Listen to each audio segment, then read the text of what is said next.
Hello বন্ধুরা, কেমন আছো? সবাই ভালো আছো তো এই বর্ষাকালের মধ্যে? তবে বন্ধুরা একটু খেয়াল রেখো, একটু একটু নজর রেখো যেন আশেপাশে কোথাও জল জমে না থাকে। এখন যদি জল জমে থাকে যেখানে সেখানে কোটোতে বা ডাবের মলাইতে আরও কোথাও যদি দেখো, তো সেই জলগুলোকে নিজের থেকে একটু ফেলে দিও। এটা আমাদের সবারই নিজের নিজের দায়িত্ব। কি আশেপাশে যেখানে যেখানে অনেক সময় আমরা হয় এটা ওইটা কোটো ফেলে দিই, বা অন্য কোনো পাত্র এমন আছে পুরাতন পাত্র হয়তো ফেলে দিলাম, রেখে দিয়েছি, কিন্তু দেখা গেল ওর মধ্যে এখন বৃষ্টির সময় জল জমছে, ওই জল জমে ওর মধ্যে এখন মশা হয়ে যাবে। ওই মশার কামড়ে তো বুঝতে পারছো বন্ধুরা কি বিপদ নিয়ে আসে। তো সেই জন্য বললাম কি এইটা আমাদেরকে সবাইকে নজর রাখতে হবে যেন আমাদের আশেপাশে কোথাও কোনো পুরাতন কোনো জিনিসপত্রতে বা অন্য কোনো জিনিসে যেন জল না জমে। এটা আমাদের সবার নিজের নিজের দায়িত্ব, যাতে আমরা সুস্থ থাকি, আমাদের বাচ্চারা, আমাদের নিজের লোকরা, আপন লোকরা যেন ভালো থাকে। সবাই যদি একটু একটু করে নজর রাখি তাহলে তো এই ডেঙ্গুর মশা এগুলো তো উৎপন্ন হতেই পারবে না, যেহেতু এখন বর্ষার সময়, এই সময় ওদেরই উৎপাত বেশি। তো আজকে সকাল থেকে রান্নাবান্নাতে একটু জোরতাল করে তাড়াতাড়ি করে বসে গেছিলাম, যেহেতু আজকে একটু রেশন নিতে যেতে হবে। তবে রেশন নিতে যাব, কিন্তু এত বৃষ্টি পড়ছে যে বাড়ির থেকে আর বেরোতেই পারছি না। শুধু তাকাচ্ছি বাইরের দিকে কি একটু বৃষ্টিটা থামুক, তো বাইরে বেরোনো যাক, রেশনটা অন্তত আনা হবে।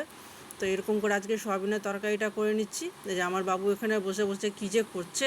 আর এই দেখো বন্ধু, কী বৃষ্টি বলো তো, কেমন করে এই বৃষ্টিতে রেশন আনতে যাব? তবে বৃষ্টি থামার অপেক্ষায় আছি, যেমনি একটু থামবে বেশ যাবো চট করে আর আমাদের রেশনটা নিয়ে চলে আসবো।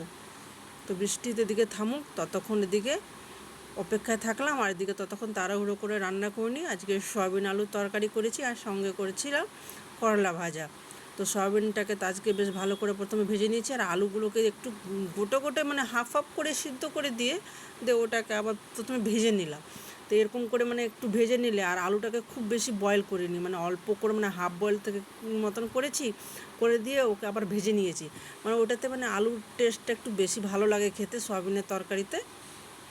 তো বাবারই যা বৃষ্টি, প্রচণ্ড এখানে বৃষ্টি। তো এই তো চলে আসলাম আবার রান্নার দিকে তাড়াতাড়ি করে, কি নাহলে আবার তো পুড়ে যাবে। তো দেখছি না পুড়েনি।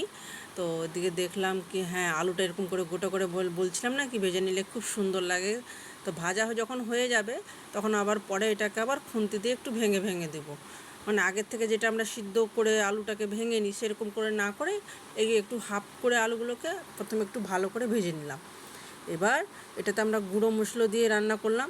আজকে বাটা মশলা করিনি, গুঁড়ো মশলাটা ছিল, ভাবলাম গুঁড়ো মশলা দিয়ে করে দিই, নিরামিষ রান্না করে নিই।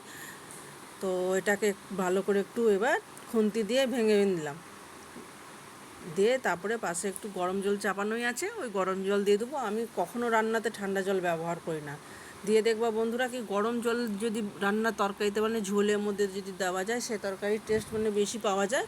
আর যদি ঠান্ডা জল দিয়ে যদি তরকারিতে ঝোল দিই তাহলে অতটা টেস্ট হয় না, মানে একটু কমে যায়। কিন্তু গরম জলের যদি তরকারিতে দেওয়া যায় তাহলে সেই তরকারি একটু টেস্টটা একটু বেশি হয়। এটা তো আমার নিজের ব্যক্তিগত অনুভব। তো এই যে গরম জলটা এই পাশে দিয়েছি, আমাদের দুটো মানে জোড়া আঁখা আছে, এটা জোড়া উনান বলে। তো এদিকে গরম জলটা চাপিয়ে রেখেছিলাম, দিয়ে দিলাম তাড়াতাড়ি করে, এটা ওইদিকে ফুটুক। তারপরে এদিকে করলা ভাজাটা একটু করে নেবো। ওদিকে একটু দেখছি আকাশে একটু দেখছি এখন বৃষ্টি ছাড়ো ছাড়ো করছে। তো তাড়াতাড়ি করে এদিকে রান্নাটা করে এবার বেরিয়ে যাব রেশনটা আনতে। তো আজকে দিনচর্চা এটাই, এবার বেরিয়ে গেছি রাস্তাতে, তাড়াতাড়ি করে রেশন নিয়ে আবার বাড়ি ফিরবো। আকাশ গোটা এখনও মেঘলা, একটু বৃষ্টিটা থেমেছে, আবার যে কখন দিয়ে দিবে তা বলা যাবে না।